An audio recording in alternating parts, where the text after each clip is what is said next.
capítulo 12. Muy bien. Muy bien, amigos y hermanos, donde quiera que usted se encuentre, queremos extenderle nuestra bienvenida, darle la bienvenida a cada uno de ustedes, deseándole que el Señor lo estén protegiendo donde quiera que se encuentre. Hoy tenemos un título, un tema demasiado importante. El título de ese tema es Guerra entre el bien y el mal. Guerra entre el bien y el mal. Un mensaje que usted no puede perderse.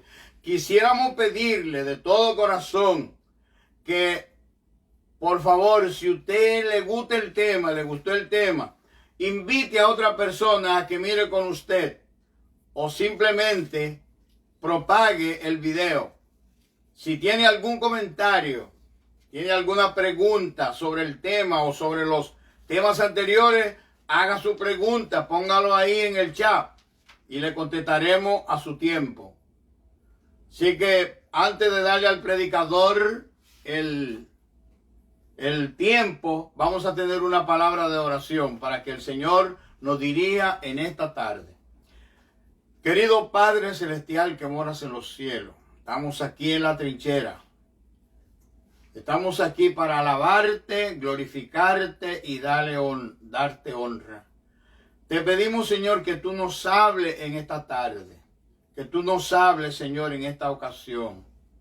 Queremos que tú poner en tu mano al predicador de hoy, al hermano Luis Ramírez, quien está llevando esta serie de Apocalipsis. Queremos, Señor, que tú lo uses poderosamente.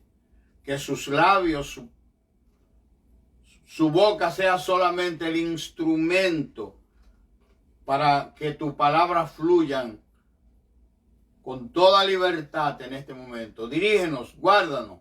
Te lo pedimos en el nombre de Jesús. Amén. Amén.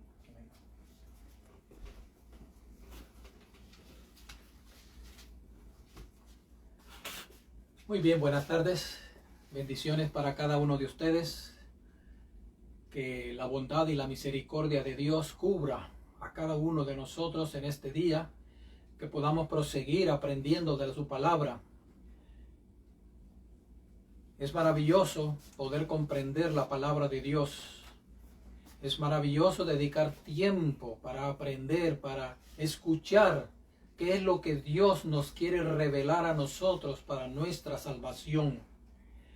Estamos llegando casi a la mitad del libro del Apocalipsis. Hoy nos toca estudiar el capítulo 12. Un capítulo muy interesante, muy importante. Y estamos entrando a capítulos bastante difíciles que algunas veces para algunas personas es difícil de poder comprender, aceptar lo que Dios quiere decirnos a través de las profecías. Pero es a través de las profecías que Dios nos ha revelado la verdad.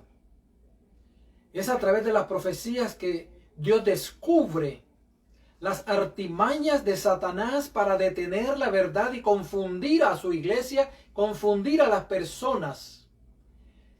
Y no solamente eso, a través de las profecías vamos a descubrir los poderes civiles, los imperios mundiales que han existido, que Satanás ha usado para detener la iglesia de Dios, el avance de la iglesia de Dios. Y en el capítulo siguiente que nos tocará estudiar el próximo sábado, Apocalipsis capítulo 13, es un capítulo que muchas personas, al entenderlo, se les hace difícil aceptar lo que ese capítulo revela. Hoy vamos a comenzar entonces como una introducción a ese capítulo 13 que nos tocará el sábado que viene. Y el título que le hemos puesto a la conferencia de esta tarde es Guerra entre el bien y el mal. Hoy en día que la humanidad sufre tantos desastres y tantas enfermedades, la gente se pregunta, ¿pero dónde está Dios? ¿Qué hace Dios? Pero nunca mencionan el poder del mal que también existe y está haciendo cosas extrañas en contra de la humanidad. Siempre la gente se refiere y le quiere echar la culpa a Dios de todo lo que estamos sufriendo. Nunca mencionan el mal, el poder maligno que existe en esta tierra, que también está obrando en contra de la iglesia para destruir no solamente la iglesia, sino a la humanidad entera. Por eso vamos a aprender en esta tarde, al estudiar el capítulo 12 de Apocalipsis, esa guerra que existe entre el bien y el mal. Desde sus orígenes en el cielo hasta su llegada a la tierra, se traza el desarrollo de esta lucha en nuestro planeta y la provisión hecha por Dios para contrarrestarla a fin de lograr la redención de nuestro mundo y salvar a la humanidad engañada por el diablo. De manera plena, los caracteres involucrados en lo mostrado describen los registros. En Génesis 3, donde se registra la forma en que Satanás, padre de toda la mentira, usó para engañar a Eva y así introdujo el engaño y la mentira en la tierra. Pero desde ese mismo momento en el Edén, cuando Satanás introduce el pecado y la rebelión en esta tierra, desde ese mismo momento Dios le dice a este ángel convertido en diablo por su rebelión que el mundo no quedaría sumido bajo su poder destructivo. Y así encontramos en el libro de Génesis capítulo 3 versículo 15 que Dios le dice a este ángel destructor: pondré enemistad entre ti y la mujer, y entre tu simiente y la simiente suya. Esta te herirá en la cabeza y tú le herirás en el calcañal. Aquí se presenta el gran conflicto entre Cristo y Satanás. Es el único capítulo que se extiende desde el mismo comienzo hasta el final. Este capítulo resume los 5 ataques que Satanás hace para destruir.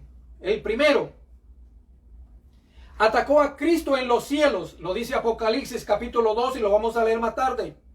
Segundo, ataque en la tierra. Atacó a Cristo aquí en la tierra, lo dice Apocalipsis 12 del 1 al 5. Tercero, ataque a la palabra de Dios. Apocalipsis 12, 11, 14. Cuarto, a la iglesia cristiana apostólica. Apocalipsis 12, 6, 13 al 16. Y quinto, el último esfuerzo que Satanás va a hacer por destruir la obra de Dios es atacando al remanente de su iglesia en el último período de la historia de este mundo. Apocalipsis 12, 17. Vamos así entonces a comenzar a leer el capítulo. Y dice el primer versículo, Apocalipsis 12, 1.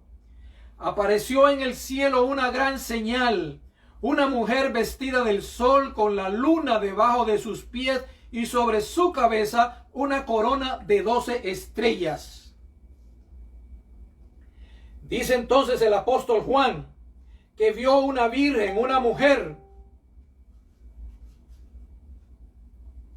Esa mujer que Juan está viendo en esta visión, en esta revelación que Dios le hace, esta mujer representa a la iglesia, como lo dice Génesis 3:15, cuando le dijo a la primera pareja, cuando cayó en pecado: pondré enemistad entre ti y la mujer, refiriéndose a su iglesia. Cuando Dios le dice a Satanás, pondré enemistad entre ti y la mujer, no se está refiriendo a Eva. Porque cuando usted lea Génesis, usted va a encontrar que Eva no se menciona después que tuvo sus primeros hijos. Ya Eva desaparece en la historia de la iglesia. Entonces cuando Dios menciona aquí, le dice a Satanás en Génesis 3:15, y pondré enemistad entre ti y la mujer, se está refiriendo entre ti y la iglesia.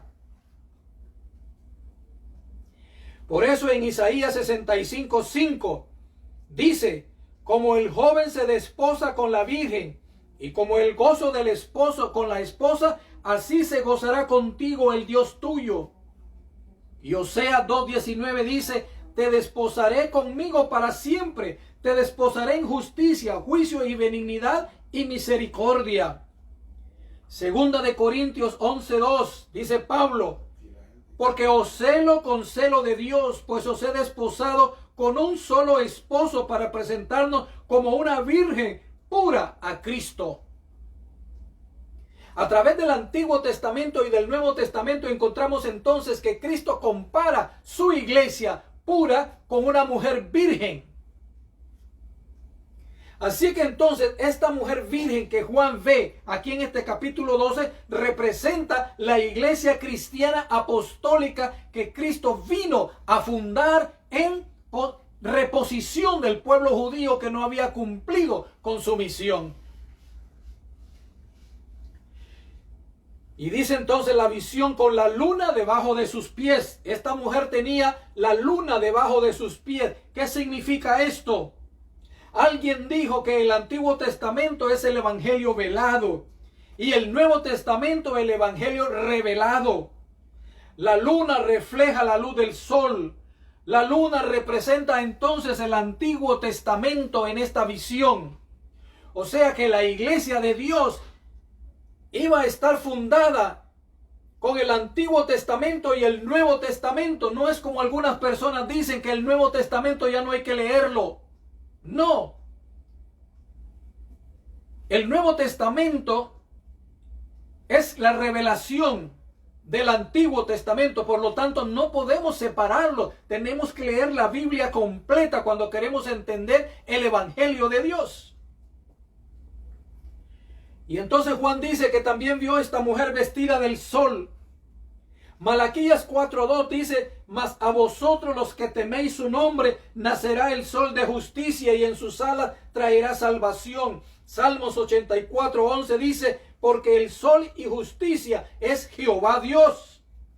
En esta visión el sol representa primeramente a Cristo Jesús, quien fundó su iglesia con los 12 apóstoles, y él es el que irradia la luz de la verdad a través del Espíritu Santo a todos sus hijos que pertenecen a esa iglesia verdadera.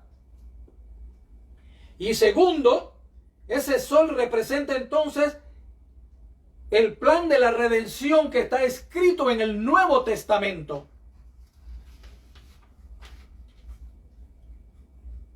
Sigue viendo Juan la visión y dice que esta mujer también tenía en su cabeza 12 estrellas. Estas 12 estrellas representan los 12 apóstoles que Cristo iba a dejar como líderes de esa iglesia cristiana que él fundó. Apocalipsis 12:2 sigue diciendo y nos dice, y esta mujer estaba encinta, clamaba con dolores de parto en la angustia del alumbramiento. En Mateos capítulo 2, versículo 2, encontramos cuando los reyes magos llegaron a Jerusalén preguntando por el niño, por el Mesías, por el rey que había nacido. Esta profecía estaba registrada en Miqueas capítulo 5, versículo 2. Por lo tanto, esta criatura que iba a nacer de esta mujer virgen era Cristo Jesús. Representa a nuestro Señor y Salvador. Si resumimos estos dos versículos, el 1 y el 2, entonces, dice, Dios tomando la humanidad vino no solamente a expiar nuestra condenación, también vino a fundar su iglesia y le dio todo el poder del cielo en el Pentecostés para su establecimiento y propagación. Aquí vemos entonces registrado que el Señor, a través de esta visión, representando a su iglesia cristiana apostólica con una mujer virgen, la cual iba desde ese momento a predicar su evangelio. Porque como hemos dicho en temas anteriores, el Señor no está interesado en razas, ni en etnias, ni en personas en particular. El Señor está interesado en levantar seres humanos que estén dispuestos a observar, a obedecer sus mandamientos y a llevar el evangelio al mundo entero. El propósito de Dios no es salvar solamente una raza. El propósito de Dios es salvar al mundo entero. Por eso Él dijo, yo no he venido a juzgar el mundo, sino a salvar el mundo. Cada persona, no importa dónde viva ni a qué raza pertenezca, cada persona tiene la oportunidad de ser salvo por la sangre del Cordero, porque esa sangre que fue vertida en la cruz del Calvario es para todo el mundo. Por eso dice el Señor, venid a mí todos los que estáis trabajados y cargados, porque yo os haré descansar. Sigue diciendo entonces Apocalipsis capítulo 12, versículo 3. También apareció otra señal en el cielo. He aquí un gran dragón escarlata que tenía 7 cabezas y 10 cuernos, y en sus cabezas 7 diademas. ¿A quién representa este dragón escarlata? Esta palabra escarlata es rojo. O sea que ese dragón está lleno de sangre de los mártires. Ese dragón, de acuerdo al mismo capítulo 12 de Apocalipsis, versículo 9, dice que ese dragón representa a Satanás, la serpiente antigua o diablo. Las 7 cabezas que este dragón tiene son los imperios mundiales que han existido y que el diablo ha usado para perseguir a la iglesia de Dios. Una cabeza en profecía representa un imperio. Por lo tanto, estas 7 cabezas representan 7 imperios que a través de la historia completa, hasta que Cristo venga, se han levantado en la tierra para perseguir la iglesia y al pueblo de Dios. Y los 7 cuernos, los 10 cuernos, representan los países o reinos individuales que también han puesto su poder civil para perseguir y contrarrestar la verdad de Dios. Así es que en este dragón con 7 cabezas y 10 cuernos vemos entonces un resumen de todos los poderes civiles y potencias que han existido, que Satanás ha usado para perseguir la iglesia de Dios y al pueblo de Dios. Y muy pronto,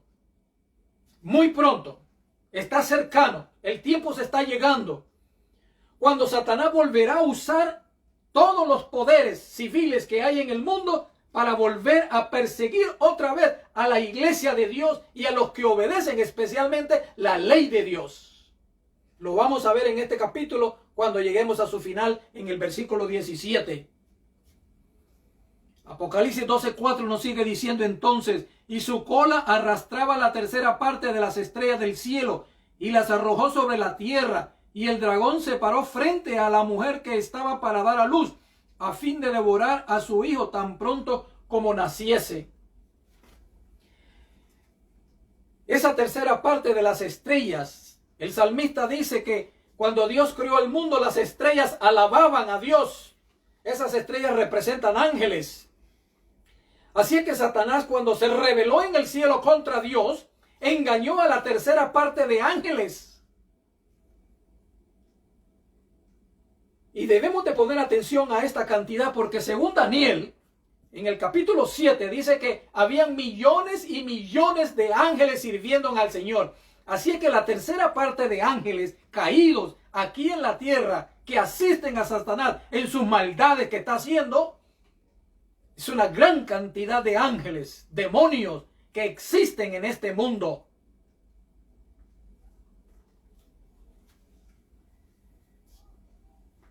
Este dragón quiso destruir a Cristo cuando nació a través de Herodes, cuando mandó a matar a todos los niños de 2 años para abajo, que está registrado en Mateo capítulo 2, versículo 16. Capítulo 12, versículo 5, seguimos. Y ella dio a luz un hijo varón que regirá con vara de hierro a todas las naciones, y su hijo fue arrebatado para Dios y para su trono. Satanás no pudo destruir a Cristo Jesús. Gracias, gloria a Dios, que podemos dar en esta tarde. Porque si Cristo hubiera fracasado en el plan de la redención, nosotros estuviéramos perdidos. Es la bondad y la misericordia y el poder de Dios que está restringiendo todavía la maldad que Satanás quiere desarrollar sobre este mundo. Y hasta que Cristo no haya sellado a su pueblo, que Él viene a buscar, Satanás estará restringido todavía. Pero cuando ese pueblo quede sellado, dice Apocalipsis 7 que entonces los 4 ángeles que detienen los 4 vientos los soltarán y Satanás quedará entonces a su voluntad de lo que quiera hacer en este mundo. Y entonces vamos a ver lo que verdaderamente es la perversión de este ángel caído del cielo. Apocalipsis 12:6 nos sigue diciendo entonces, y la mujer huyó al desierto donde tiene lugar preparado por Dios para que ahí la sustenten por 1260 días. En varias ocasiones, desde Daniel, se nos viene hablando de este periodo de tiempo de 1260 días, o tiempos y medio tiempo, o 42 meses. Es el mismo tiempos y medio tiempo, con 42 meses, es el mismo periodo de 1260 años, en que Satanás persiguió a la iglesia con una hazaña, con una rabia. Cuando no pudo vencer a Cristo en la tierra, entonces Satanás volcó su ira sobre su iglesia, sobre el pueblo de Dios. Pero la palabra de Dios dice aquí que la iglesia huyó al desierto. Quiere decir entonces que aquellos que se fueron perseguidos huyeron a las montañas para preservar su vida y mantener la verdad. Dios ha registrado en varias profecías cómo la iglesia sufrió esta persecución de 1260 días o años por el apóstata. El gran amor y misericordia que Dios derramó sobre este mundo al enviar a Jesús para morir en la cruz, el apóstol lo llama el misterio de la piedad. Pero esta persecución que Satanás obró a través de ese tiempo sobre la iglesia, Pablo lo llama el misterio de la iniquidad. Y es interesante saber que este misterio de la iniquidad no es otra cosa que una iglesia apóstata que existe en estos días, que ha echado por tierra la verdad y lo que está enseñando son cosas que no tienen nada que ver con la Biblia. Pablo lo llama en 2 de Tesalonicenses capítulo 2 y 3, cuando dice: nadie os engañe, porque no vendrá sin que antes venga la apostasía y se manifieste el hombre de pecado, el hijo de perdición. Y en el versículo 4 él dice: el cual se opone y se levanta contra todo lo que se llama Dios o es objeto de culto, tanto que se sienta en el templo de Dios como Dios, haciéndose pasar como Dios. Averigüe usted en estos días qué líder religioso dice que él tiene la potestad de perdonar pecados. Permite que los presidentes de las repúblicas que lo visitan se le arrodillen y le besen la mano. Pablo dice, llama a este poder, el poder dice el hombre de pecado, que se pasa y se hace igual a Dios. Y en el versículo 7 de 2 Tesalonicenses capítulo 2, Pablo dice: y ya está en acción el misterio de la iniquidad. O sea que este poder civil religioso que se hace pasar por la iglesia de Dios, pronto se levantará de nuevo para volver a perseguir la iglesia como lo hizo durante esos 1260 años, cuando la Inquisición. Apocalipsis capítulo 12, 7 nos sigue diciendo: después hubo una gran batalla en el cielo, Miguel y sus ángeles luchaban contra el dragón, y luchaba el dragón y sus ángeles. Hubo una gran batalla en el cielo, dice Juan. Miguel, ¿quién es Miguel? En el griego, esta palabra Miguel traducida al español es Micael. Y Micael en griego significa el que es igual a Dios o el que es como Dios. Y en el libro de Judas, versículo 9, encontramos que se le llama a Jesucristo Miguel. Así que entonces en el cielo quien luchó contra este ángel que se rebeló, llamado Lucero, fue Cristo Jesús quien lo echó del cielo. Porque esta gran batalla entre el bien y el mal comenzó en el cielo cuando este ángel querubín llamado Lucero se rebeló, como dice Isaías 14, versículo 12. ¿Cómo caíste del cielo, oh Lucero, hijo de la mañana? Cortado fuiste por tierra. Y Ezequiel capítulo 28 también revela que este ángel, querubín, un ángel de grande posición, un ángel que estaba en el mismo trono de Dios, se le reveló porque quería ser igual a Dios, quería ser igual a Cristo. Quería que a Él también se le adorase. Y eso es lo mismo que pretende ahora en la tierra, que se le adore a Él.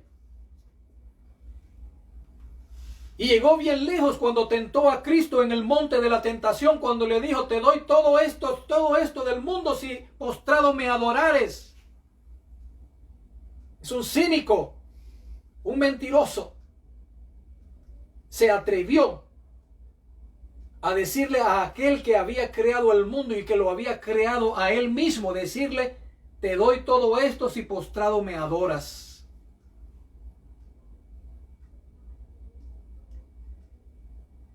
Apocalipsis 12:10 continuamos diciendo, entonces oí una gran voz en el cielo que decía, ahora ha venido la salvación, el poder y el reino de nuestro Dios y la autoridad de su Cristo, porque ha sido lanzado fuera el acusador de nuestros hermanos, el que los acusaba delante de nuestro Dios día y noche.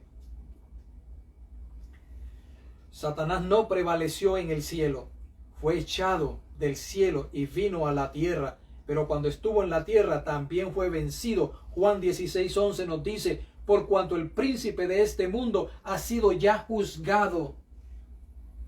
Cuando Cristo muere en la cruz del Calvario sin haber pecado, gana la victoria sobre Satanás. Y ahora Satanás sabe que le queda poco tiempo. Si hay alguien que conoce la palabra de Dios, si hay alguien que conoce las profecías, ese es Satanás.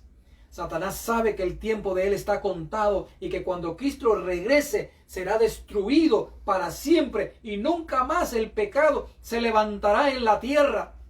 Gloria sea a Dios. Qué esperanza más maravillosa tenemos de que algún día dejaremos de sufrir. Algún día la muerte terminará.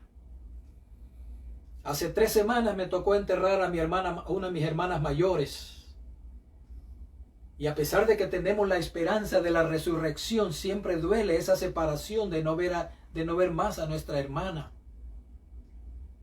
No hacía ni hace un mes que habíamos estado todos juntos compartiendo y ahí estaba mi hermana feliz, sonriendo. Pero ya no la volveré a ver más. Pero tenemos esa gloriosa esperanza que Cristo nos ha traído a través de su muerte, a través de su sacrificio en la cruz del Calvario, de que algún día volveremos de nuevo a ser restaurado todo y algún día nosotros mismos podremos alcanzar la victoria sobre la muerte y viviremos eternamente para gloria de Dios. Felices, dice la palabra de Dios en Apocalipsis, que no habrá muerte, que no habrá más lágrimas, no habrá más dolor, no habrá más enfermedad. ¿No quisieras tú, amigo y hermano que me escuchan, llegar a ese lugar maravilloso? Todavía tenemos oportunidad de poder entrar al arca de la salvación, que es la iglesia de Dios. Apocalipsis 12:11 nos sigue diciendo entonces, y ellos le han vencido por medio de la sangre del Cordero y de la palabra del testimonio de ellos, y menospreciaron sus vidas hasta la muerte. De la única forma en que nosotros podemos ganar la victoria sobre esta guerra cósmica que hay entre el bien y el mal es a través del poder del Espíritu Santo que Cristo prometió enviar a cada uno de sus hijos para sostenerlo, para darle esa victoria sobre lo malo.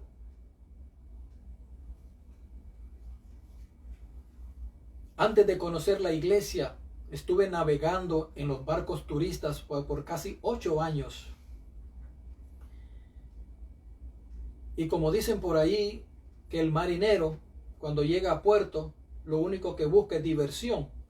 Pues así era mi vida. Así era mi vida cuando yo era joven.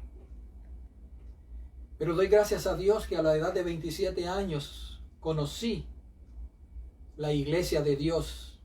Y desde que tengo 27 años he conocido la verdad y la esperanza maravillosa que Cristo Jesús me ha puesto en mi camino. Porque aquella noche que yo acepté a Cristo Jesús me di cuenta que si yo seguía por el camino donde yo iba, quizás ahora mismo no estuviera con vida. Porque si yo pudiera contarle todo lo que me pasó mientras yo era marinero, en cuántas ocasiones mi vida estuvo a punto de cesar. Pero Dios tenía un propósito. Y en cada una de esas ocasiones en que estuve en peligro de perder mi vida, Dios me guardó para que yo pudiera llegar a conocer la verdad y hoy en día pudiera compartir con ustedes su palabra. Por eso dice aquí, y ellos le han vencido con la sangre del Cordero, porque es la única forma en que nosotros podemos vencer lo malo que hay en nosotros. Sigue diciendo entonces Apocalipsis 12 y 13. Vamos a leer los dos versículos juntos. Dice, por lo cual alegraos cielos y los que moráis en ellos. Ay de los moradores de la tierra y del mar, porque el diablo ha descendido a vosotros con grande ira, sabiendo que tiene poco tiempo. Y cuando vio el dragón que había sido arrojado a la tierra, persiguió a la mujer que había dado a luz al hijo varón. Dice aquí la palabra de Dios, el diablo tiene grande ira. Sí, hermano, muchas de las desgracias que estamos sufriendo nosotros hoy en estos momentos, como son los terremotos, los huracanes, las tormentas, las pandemias, muchos de esos males vienen a causa de nosotros mismos que hemos contaminado la tierra, pero otros vienen a causa de que Satanás los instiga, los levanta. Porque tiene grande ira, porque sabe que queda poco tiempo para que desarrolle su maldad.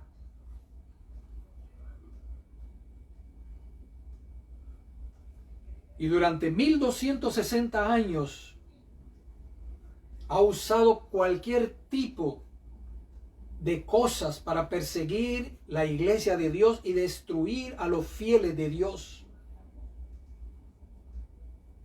Mateo 24:14 dice, y será predicado este evangelio del reino en todo el mundo para testimonio a todas las naciones y entonces vendrá el fin. Eso es lo único que Cristo está esperando, que su iglesia predique el evangelio a todo el mundo. Y cuando cada persona haya escuchado el evangelio de salvación y no lo acepte, estará sellando su perdición. Y va a ser triste para muchas personas que habiendo tenido la oportunidad de haber aceptado la salvación, no quisieron aceptarla. Les va a pasar lo mismo que le pasó a los antediluvianos. Por eso Cristo dice que su venida será igual como en los días de Noé. Cuando Noé terminó de construir el arca, todavía una semana más siguió llamando, aquí está el arca de la salvación, entre porque viene un diluvio. Y nadie lo creía, nadie se reían delante de él. Y de momento comenzó a llover, pero ya el arca había sido cerrada. La puerta del arca había sido cerrada por Dios mismo y Noé no la podía abrir. Entonces comenzaron a tocar la puerta. Así mismito va a pasar hoy en día. No sabemos el día y la hora en que Cristo venga, y cuando Él aparezca muchos serán encontrados desprevenidos, fuera de la iglesia, fuera del arca de la salvación, y aunque comiencen a gritar y a llamar, no podrán entrar.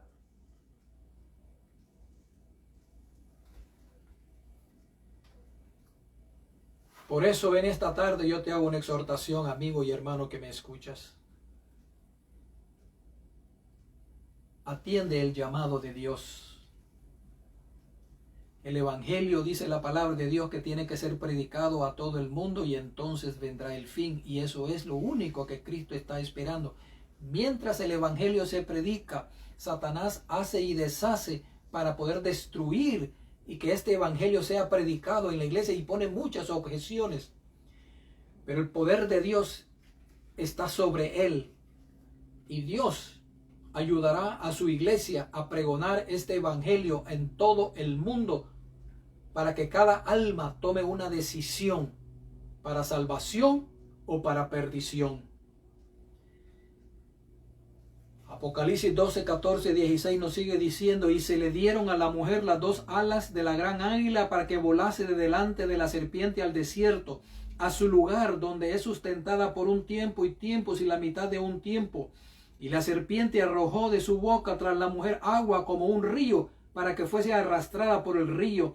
Pero la tierra ayudó a la mujer, pues la tierra abrió su boca y tragó el río que el dragón había echado de su boca.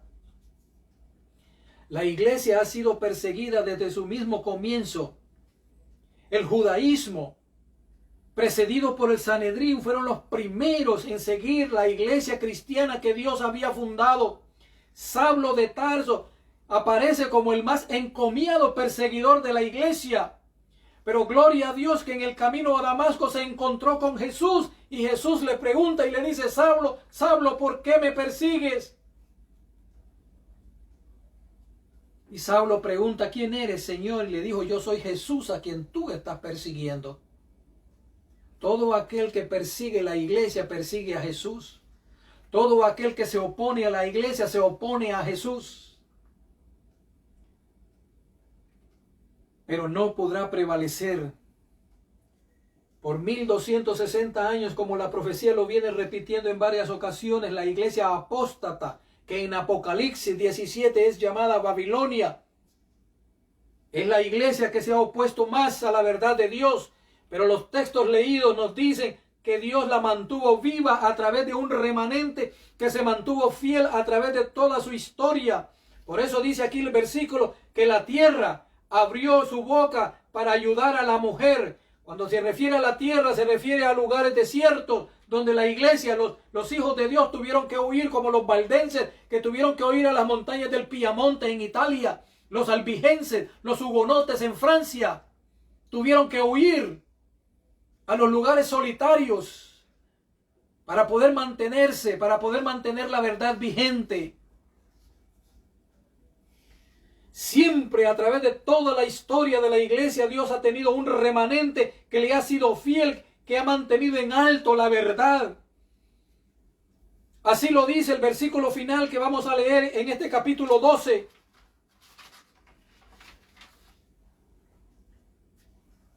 Dice el versículo 17. Y este es el versículo más importante de este capítulo para hoy en día, para este tiempo en el que estamos viviendo. Póngale atención, trate de aprenderlo, trate de descifrarlo, pida la luz del Dios para que le explique este versículo que vamos a leer, que es importantísimo. Miren lo que dice, versículo 17, capítulo 12 de Apocalipsis.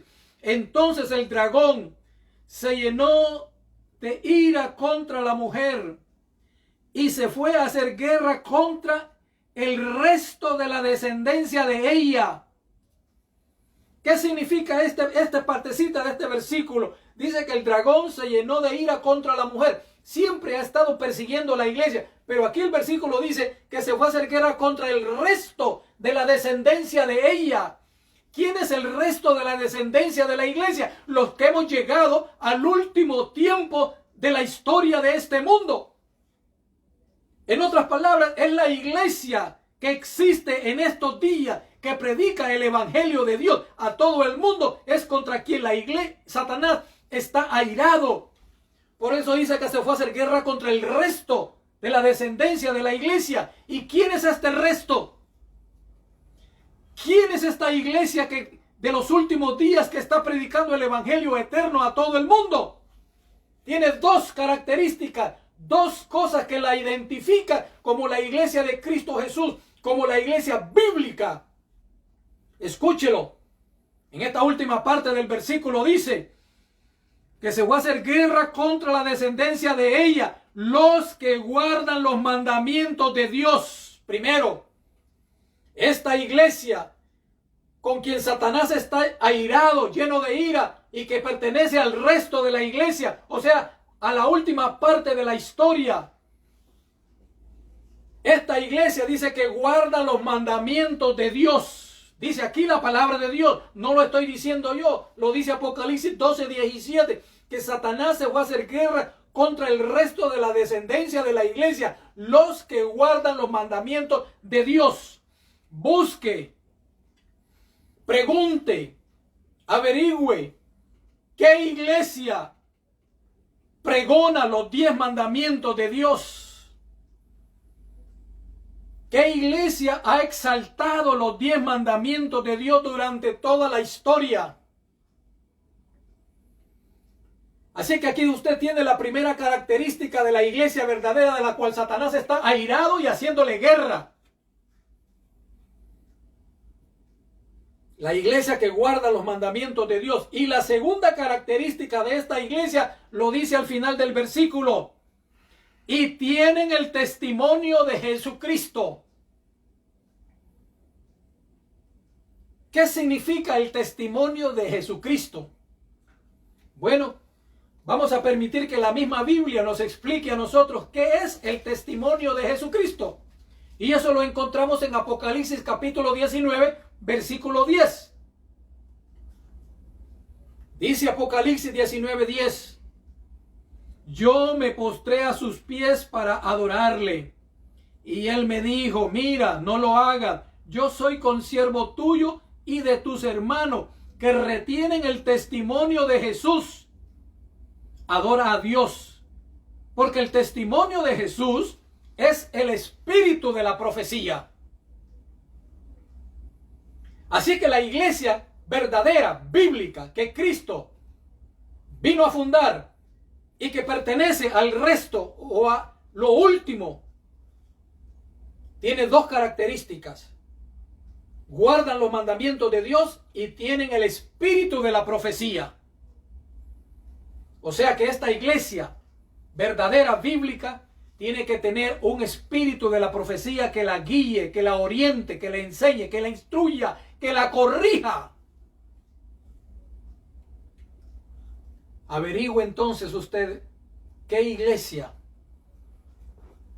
tiene estas dos características que la Biblia menciona, de la cual Satanás está persiguiendo porque está airado, porque sabe que le queda poco tiempo y quiere destruir a esta iglesia y a los miembros que pertenecen a esa iglesia. Segunda de Pedro 1:19 nos da un consejo con respecto a esto del espíritu de la profecía. Segunda de Pedro 1:19 dice la palabra de Dios. Tenemos también la palabra profética más segura, a la cual hacéis bien en estar atentos como a una antorcha que alumbra en lugar oscuro, hasta que el día esclarezca y el lucero de la mañana salga en vuestros corazones. Pedro sabía que la iglesia de los últimos días necesitaba tener el espíritu de la profecía, porque era la única forma en que iba a andar por el camino derecho que Dios quiere que su iglesia esté. Si no hay espíritu de la profecía en una iglesia, hermano y amigo, que te instruya, que te corrija, que te diga lo que estás haciendo malo, que te llame a un nuevo nacimiento, que te enseñe la necesidad de vivir al lado de Cristo en comunión con Él, para que tú puedas ser guiado y iluminado, para que tú encuentres la verdad y andes en esa verdad. Por eso Pablo dice, hasta que el lucero de la mañana resplandezca en nuestros corazones. Hasta que el lucero de la mañana. ¿Quién es el lucero de la mañana? Nuestro Señor Jesucristo. Y cuando nuestro Señor Jesucristo aparezca en las nubes de los cielos por segunda vez, entonces aquellos que hayan sido fieles y hayan aceptado estas dos características de la iglesia verdadera, guardan los mandamientos de Dios y tienen el testimonio de Jesucristo. Dios viene por esta iglesia. Dios viene por estos hijos fieles que han exaltado su ley. Amigo y hermano que me escuchas en esta tarde, no hay cosa más linda que entender las profecías bíblicas. Y como ustedes han visto a través de todos esos estudios que hemos hecho, yo no he traído ningún otro libro que no sea la palabra de Dios. Y todo lo que hemos estudiado ha salido de aquí, de la palabra de Dios. No he traído referencias de ningún otro libro. Porque en la palabra de Dios tenemos revelada la verdad que Dios quiere que nosotros conozcamos. Necesitamos es leerla, estudiarla y orar para pedir la iluminación del cielo, para que el Señor nos ilumine y nos enseñe por dónde caminar. Jesús dijo, solo hay dos puertas, la puerta ancha y la puerta angosta. Y dijo que solo hay dos caminos, el camino ancho y el camino angosto. Y en Lucas capítulo 12, capítulo 13, versículo 24, dijo aún más. Y dijo, muchos procurarán entrar y no podrán. Muchos procurarán entrar y no podrán. ¿Por qué? Porque hay muchas iglesias, pero no todas están siguiendo la verdad, ni todas tienen estas dos características. Y aunque usted alabe a Dios donde quiera que esté, pero no tiene su iglesia estas dos características, dice la palabra de Dios, procurarán entrar, pero no podrán. Dios te bendiga en esta tarde y que la palabra de Dios te haya iluminado y juntos podamos en aquel día glorioso cuando Cristo aparezca decir, he aquí nuestro Dios, lo hemos esperado y Él nos salvará. Que esa espera que estemos haciendo hasta este momento sea una espera hermosa y con una linda experiencia con Cristo Jesús. Dios te bendiga. Vamos a orar. Bendito Dios, gracias en esta tarde por tu palabra. Gracias por todas aquellas personas, Señor, que están siguiendo estos estudios. Y de antemano te ruego que bendigas a todas aquellas que lo irán a ver más adelante. Oh Dios mío, necesitamos de tu luz en estos momentos angustiosos, dolorosos en el que estamos viviendo. Miles y millones, Señor, están sufriendo por causa de estas calamidades que están pasando en el mundo. Y solo tú puedes traer consolación, solo tú puedes traer sanidad y solo tú puedes traernos la fortaleza que necesitamos, Señor. Pero sobre todas las cosas, la luz que alumbre nuestras mentes y nuestros corazones y nuestras vidas para poder encontrar la verdad que nos llevará a la vida eterna. Gracias, Señor Jesús. Amén.